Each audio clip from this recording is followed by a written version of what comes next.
Welcome to Vegas Circle Podcast with your hosts, Paki and Chris. We are people who are passionate about business, success, and culture.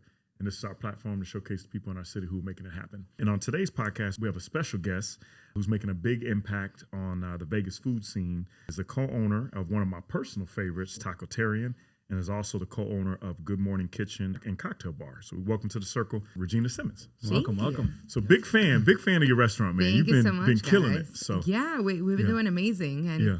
thanks for inviting me and for the opportunity to be here and share my story. We appreciate it, man. So family. So we had Chef John. We were talking a little bit about this. We won't go down that route, but that's family of yours, right? So this is a family business of couples of Tacotarian. Yeah. So we kind of met at Firefly when we were working all for John. Okay. Which is like very crazy because it was my husband worked for him, I worked for him, and then my partner Carlos worked for him. Okay. So we actually took this trip to Mexico City. I'm from Mexico City.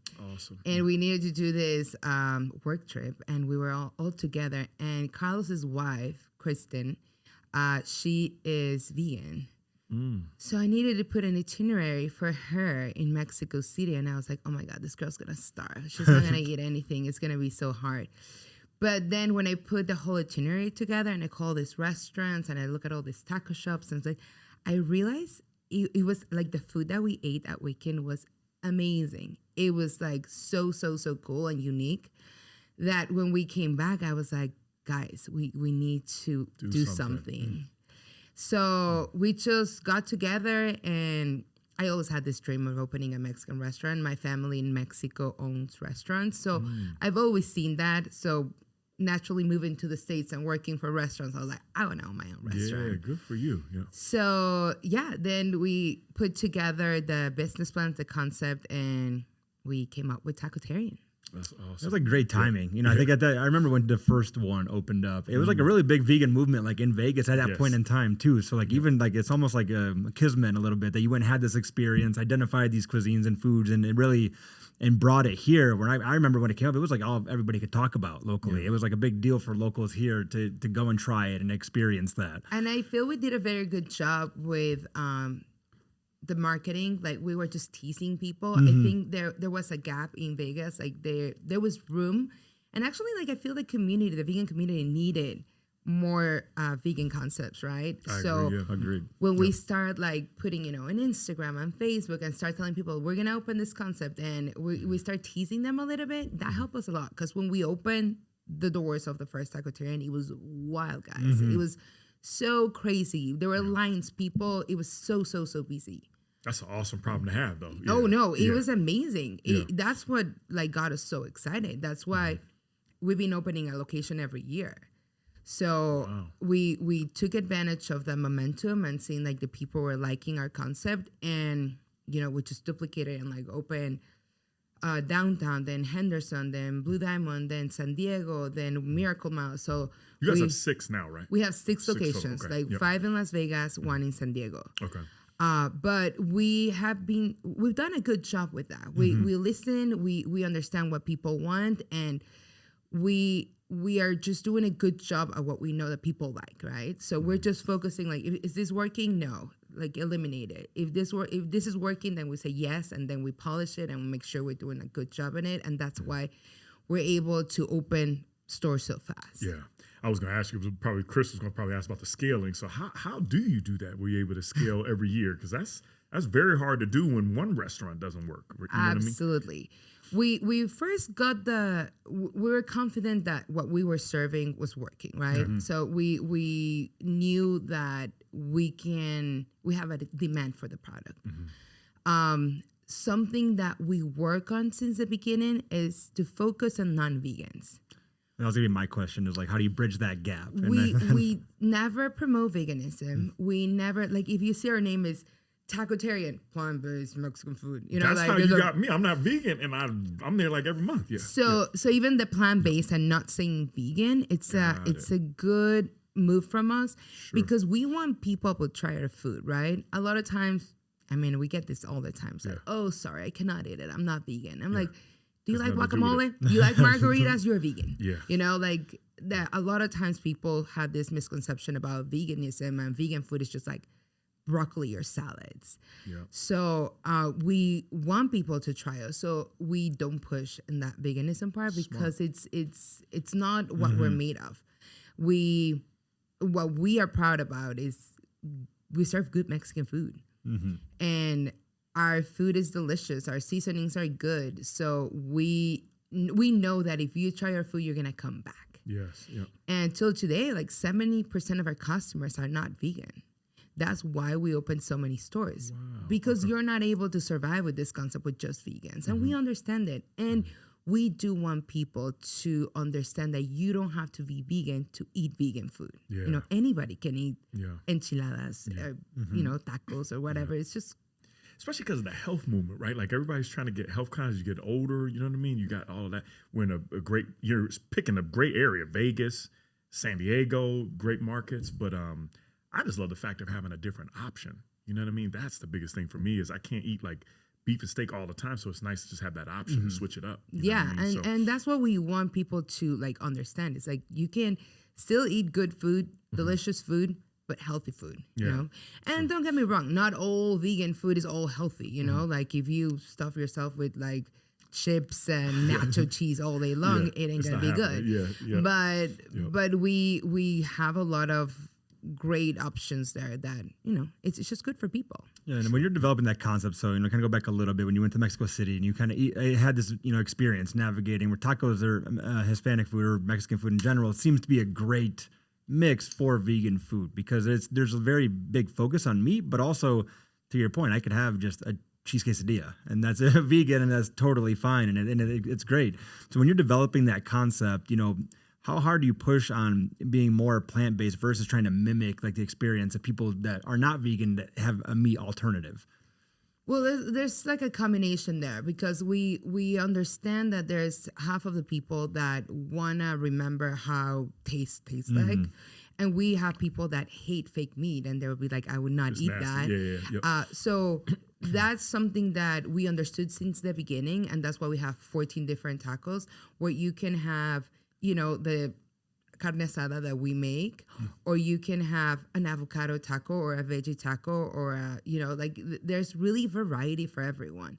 But respecting the culture and the recipes and that part, it's a lot of fun. We've had a lot of fun, especially me being Mexican, trying to represent like the Mexican food and just be like, oh, this has to be good, but also making it vegan.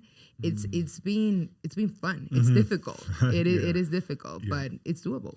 I'm hearing Mexico City's becoming like a mecca for food too. Is that what I'm hearing? Right? It's amazing. That's what I'm hearing. It's beautiful. Like the amount of restaurants, like very talented chefs, but even like street food. It's like I love going to Mexico City. My grandma and my family is still there, so like I go there often. But I love going there because you get a lot of ideas and you get a lot of like kind of like the vibe that you want to bring to your restaurant, what you want them to feel when they come. So go to Mexico City. It's amazing. That's on my list. That is on my list. What would you say? So what's your favorite thing on the menu? So if we were to go into Tacotarian, what would you recommend somebody to eat? Like if you go for tacos, I always recommend the pastor tacos. Okay. The best seller will be the carne asada tacos. It's just like people just recognize the name, so they go for that. I personally really like the enchiladas with mole sauce. Okay. Those are very, very good. But I love asada fries. Okay. Asada. But so depends on the day, You can just have a salad one day, you can have a soup another day, or you can just have like some asada fries the third day. What is the meat made of? I'm always like trying to figure that out. Like how does I want to curse, but how the hell does it look like that? And like it looks like it tastes like real meat. Like some of them, we make them with different things. But for instance, our carne asada and our pastor, it's called seitan. So it's visualize this like you're making a bread. Like, have you ever baked bread before? It's kind of like the same way, but it's the flour that we use is a lot stronger. So like, it's not soggy in the middle when you bake it. Okay. We of course put some veggies like mushrooms, but that's gonna be like when it comes out of the oven, it's a loaf of bread, and then we cut it to get the texture, and then we season it with one of our seasonings. Then we get it out, and then we season it again with another. Like, there's steps in it to get the textures. Then we use jackfruit. Okay, jackfruit. I'm familiar with that. Yeah. Jackfruit is amazing. Like, it's in that crazy. We actually just launched our retail line, and it's a shelf-stable pouch, and it has our birria and our barbacoa. And we're trying to like get it out in different stores so people can have more options when they go to grocery shopping. Okay. But yeah, it's just like jackfruit. Jackfruit kind of looks like shredded chicken when you and it depends on the time or the season of it. It could be very sweet. It could be very bitter. But what we do is we fry it. After you fry it, it gives you more like a texture of like, kind of like pork. Okay. And then we just do our stew, kind of like the same way you do a barbacoa. You just cook it for the longest time. So it's a lot of steps, so much love in it. But you'll have seitan, you have jackfruit, you have avocados. We use Beyond Beef. Everybody knows Beyond Beef. Of course, yep. We just finish it our way, you know, like we season it like the way we want it to taste because we don't love the Beyond Beef by itself. So we just make it our own, you know. That's awesome. Yeah. So, but yeah, options, we have 13 different options. Yeah. That's amazing. Yeah. What's the biggest misconception about running a restaurant? Because everybody thinks that they, you know, my mom cooks or I cook or whatever, and it's one of the hardest business. But what would you say is the biggest misconception? I always give this example to people. Just because you love your mom's food doesn't mean that everyone's going to love your mom's food, right? That is very true. And there's so many steps that you have to think about when you open a restaurant. It's not just about the food. It's about, do you have the money? Do you have the right team? Do you have the vibe? Like even like the vibe that you're gonna get people to come back. The energy when you come in, I agree. Totally, because it's like, do you want them to come pick up food and leave, or do you want them to stay and spend more money at your restaurant? You know. Yep. And the food, that it has to be good and it has to make sense. Like we are working right now with our we're gonna start selling franchises, right?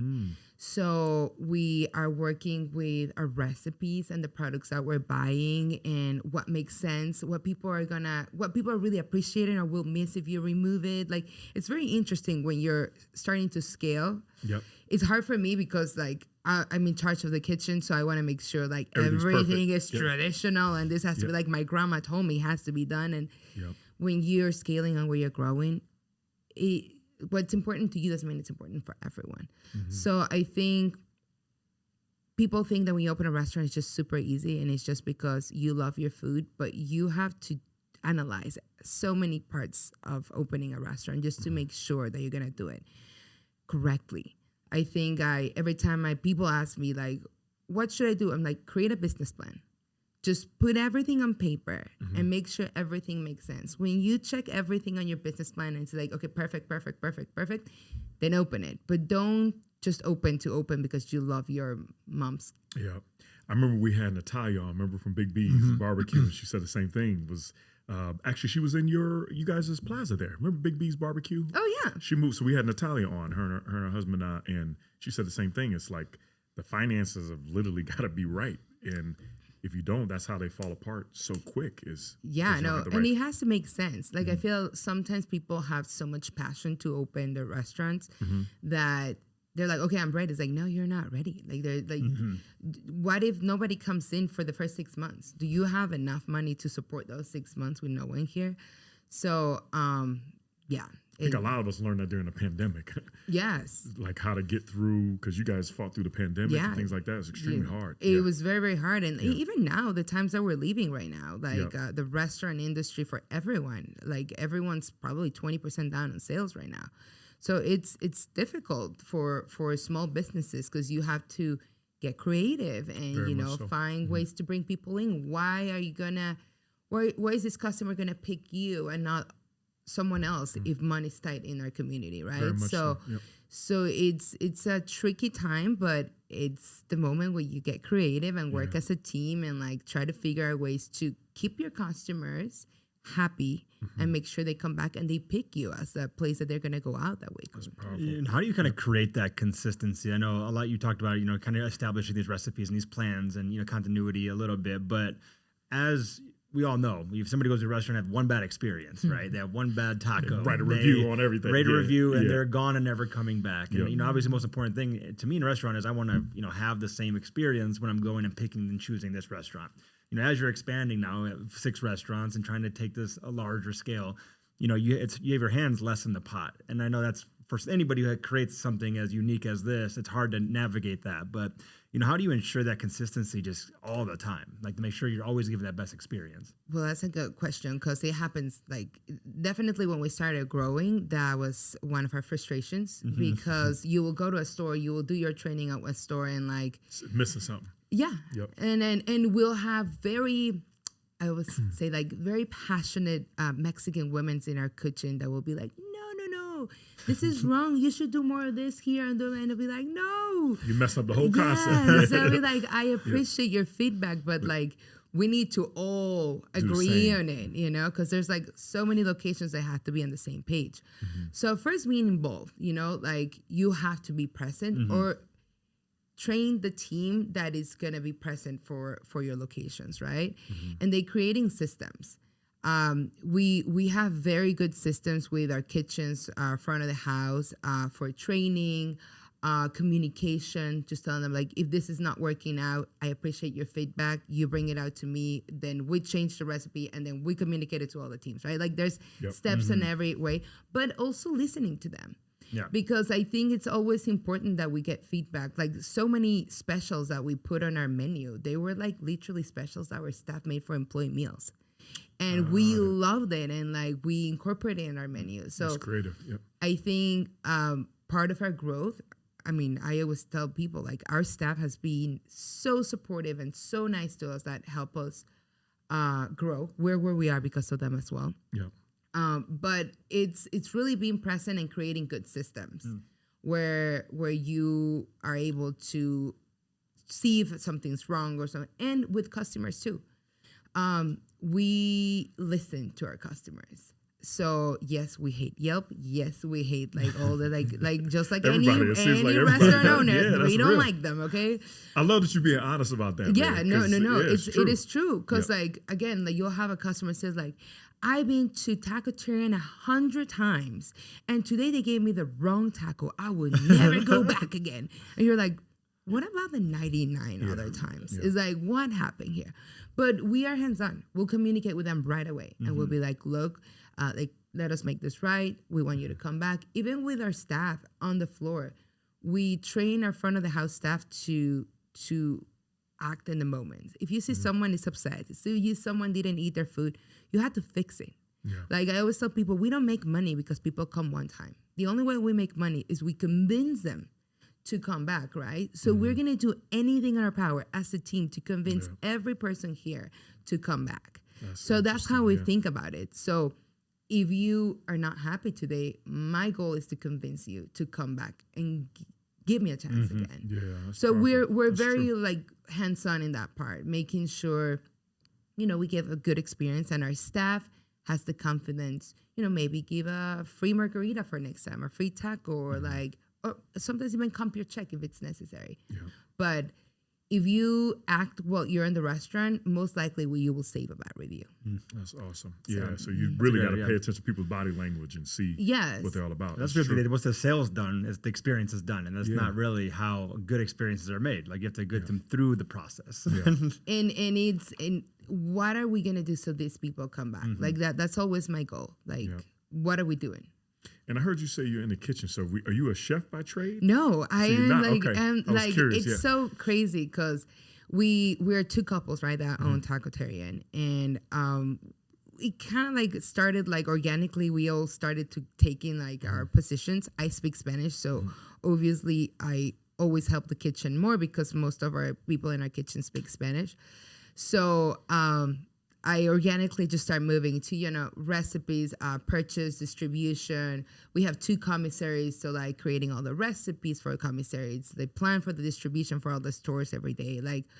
All that stuff, I just started doing it, and I just got very good at it. Yeah, you figured it out. Yeah, you've always figured it out. It's great that you said organically. It just came together. It seems like a lot of businesses just come that way. Yeah, I think that's how it has to go. It has to be what's working, and just being open to change. If this is not working, we always say, there's no problems, just solutions, right?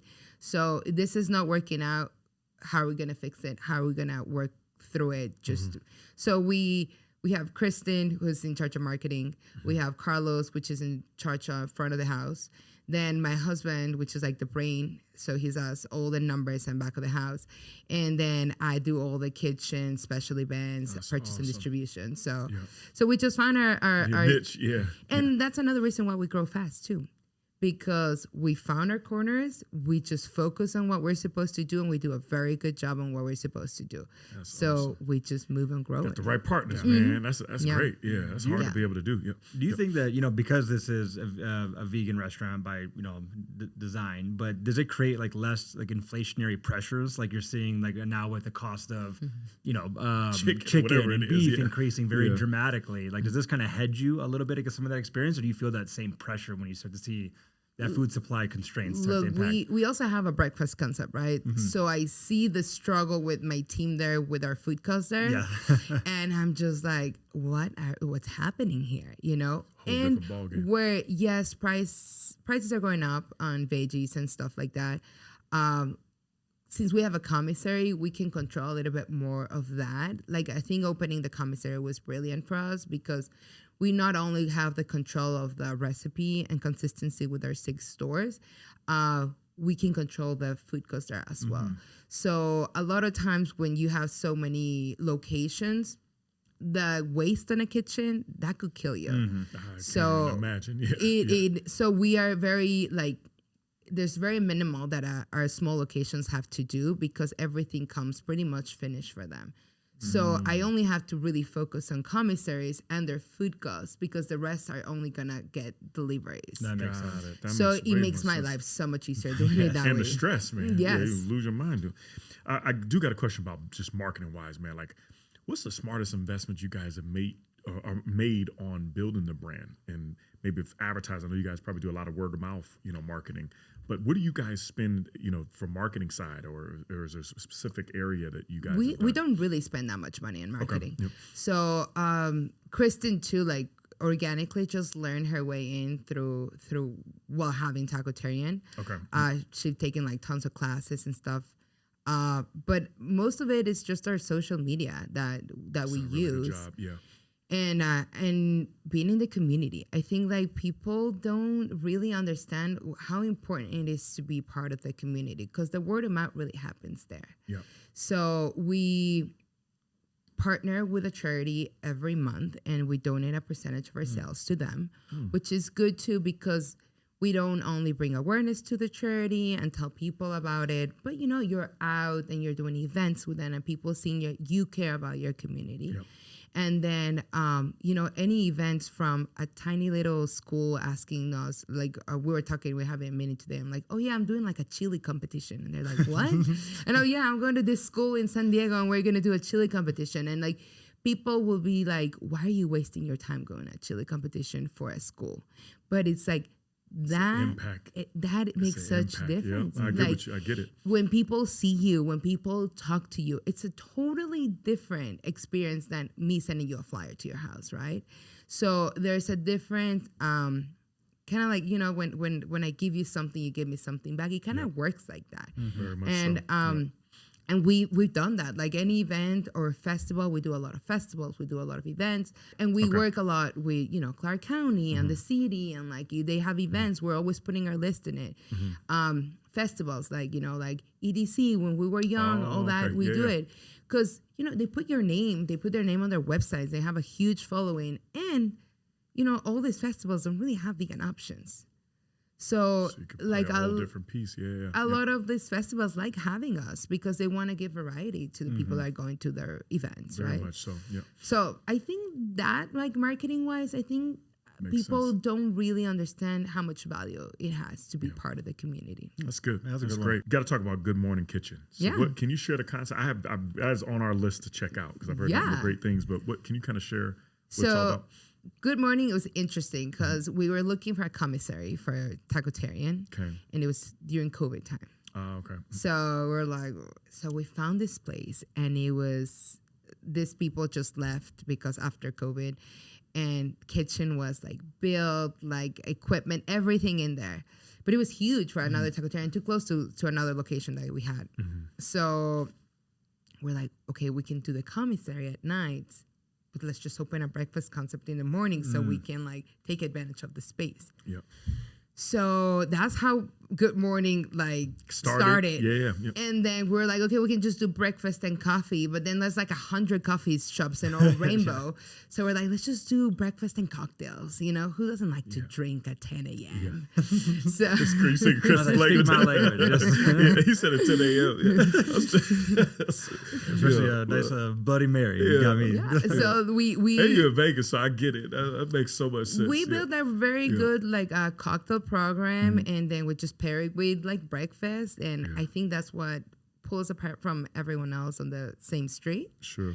And then, you know, at night after we close, then our commissary teams comes in and they just produce the food for all the other Tacotarians. Yeah. So it really That's helped. a great, smart business Yeah, people, very man. smart. Very Yeah. smart business people. Take advantage of that whole real estate. Yeah, we just, and it's a huge kitchen and it was all built out for us. So we're like, whoa, this is great. Like as a business owner, when you see a second gen, you're just like, this is mine. I like That's this. awesome. Yeah. That's Because of that, awesome. you know, honestly, how do you start a whole brand new concept? But it's almost like running these two independently would be very challenging. But when you're combining both of them, that's like really genius. It's really smart to do. Yeah, and we know about restaurants. You know, we've worked. Carlos and I work in restaurants forever, so we understand restaurants. We understand like how to create systems and putting teams together and recipes and all that. So, as far as you surround yourself with the right people and you continue to bring people that support your ideas and your vision, I think you can grow. Yeah, that's great.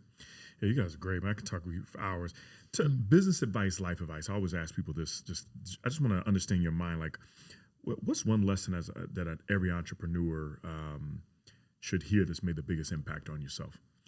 I think when you are, an entrepreneur, when you're a leader, you think you have to do everything yourself, right? But I think something I learned throughout the years, the hard way, because I'm like a perfectionist and I want everything my way or the highway. So you don't necessarily have to do everything. You can surround yourself with the right people that understand your vision and help you grow. I think there's like a phrase that says like, if you want to, I don't even remember how it was. So you want to grow fast. Well, the idea here, go by yourself. Like if you want to grow, like you have to be surrounded by the right people. So I think that if I have to give an advice to someone, it's just like you don't have to do everything. Surround yourself with the right people, and things would just That's fall. awesome. Yeah. And that's definitely been y'all's story, having the four different people in the business that are experts in their lane. Is And great. the people that we have found throughout the years for our stores, I give a lot of credit to our staff. I think our staff has been loyal to us. They have been very supportive to us. And we have still people on our team from day one. Really? How long have you guys been at Tacotarian now? How many years? It's 7 years now. That's only been 7 wow. years. Yeah, it feels like I it's thought like, it was like longer Las than Vegas that. staple for 20. No, yeah. It's been 7 years. Yeah, this year will be 7 years. So that's why you said a year. Every year you guys been growing. Wow. So every year we open a concept. And right now we understand we can continue opening more ourselves. Sure, yeah. That's why doing franchising is smart too, because you bring more people to your team that have a dream, and then you just teach them how to do it, and you just show them the path. System. Yeah, you guys got a great system. We always ask everybody about food, man. So other than your restaurant, because I'm a big foodie, what's your favorite restaurant in Vegas? There's like a lot of good places. I know. A lot of good places. Yeah. I wanna like throw out my brother-in-law's restaurant because I love it, and I really it's not because I like the guy. I really like his food. And I really think Firefly just has amazing Shout food. out to Firefly. Like Regina Simmons. Yep. And it has a very like people don't even know this, but they have a great vegan menu. They have like a very, very good vegan menu there. Casa Playa. Have you guys been to Casa Playa? Yeah, we went to Casa Playa. Yeah, very good. I don't appreciate the pricing. It's very because it's on the strip. Yes, Yeah, I it's on the do not strip. appreciate the Yeah. pricing, but the food is legit. It's very good. It's really, It's very really good. legit. And Yeah. it's like sometimes like I go with my friend and she's Mexican too. And I'm like, oh my God, this tastes like a market in Mexico. And she's like, yeah, very expensive market. I'm like, yes, but it's good food. Yeah, I think I will give it to them. That's two good too. ones. I don't think anybody's mentioned Casa Playa or Fireflies. We had Chef John on, Yeah. but that's good. Those two great ones. Yeah. What else is next for you, man? So you franchise is what I caught out of that, right? So that's next. So business our plan goal is to sell at least 2 franchises this year. Good. That's awesome. And just like Any see how it area goes. or Vegas, or can you do it We're trying to stay as close as possible because to of the us, commissary and everything? and just for growth and like when you start like strategizing distributors and like the brands that you want to use. Sure. Something that it's very hard is like when you have a cheese, like a vegan cheese, like. Yep. You can't just swap it from one to the other. Like if you run out of steak, yes. If you run out of steak, you just go to the store and buy steak, right? With us, you can't. Everything is very strategic, so it makes the growth a little bit more difficult because you had to coordinate so much with your distributor with the smaller. Yeah. It's very, very interesting. So closer the better. Yeah. Just at least at the beginning until we figure out how to do it great, and then we can expand and do more.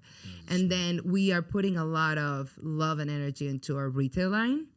So we have our 2 birria and barbacoa already finished, and we're working with our 2 seitans right now to have them in stores. So we're having about 30 different stores right now. So we're just trying to push that in. That's exciting. That's like very, very cool. That's good. Yes. I salute what you guys are doing, and it's great to have locals on just like yourself. This is literally why Chris and I, my wife, we started this is exactly this. I appreciate it. What you guys are doing, making an impact and providing great food. Yes, that's the biggest piece is providing great food. And I feel Vegas has like just so many small businesses that it's amazing that.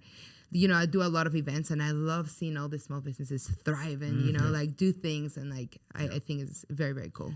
We just had this conversation with a friend of ours, Patrick Brennan, a developer.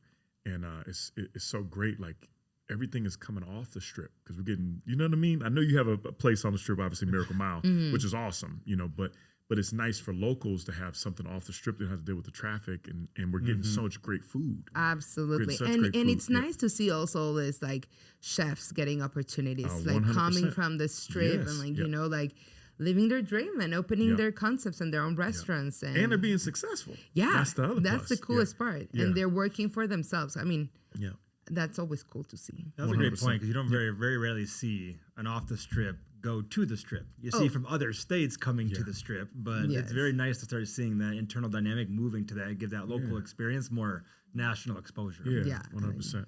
Well, we applaud you. Where can people reach out? What's the social handles people can reach out to you guys on? It's at Eat Tacotarian. Okay, perfect. So check them out, guys. And then what's Good Morning Kitchen? Good Morning Kitchen. That's it. So that's it. Social media. Perfect. Yep. So check them out. We support what they're doing, and check us out at thevegascircle.com. So appreciate your time, man. That was great. Thank you so much. Thank you, guys. That was awesome.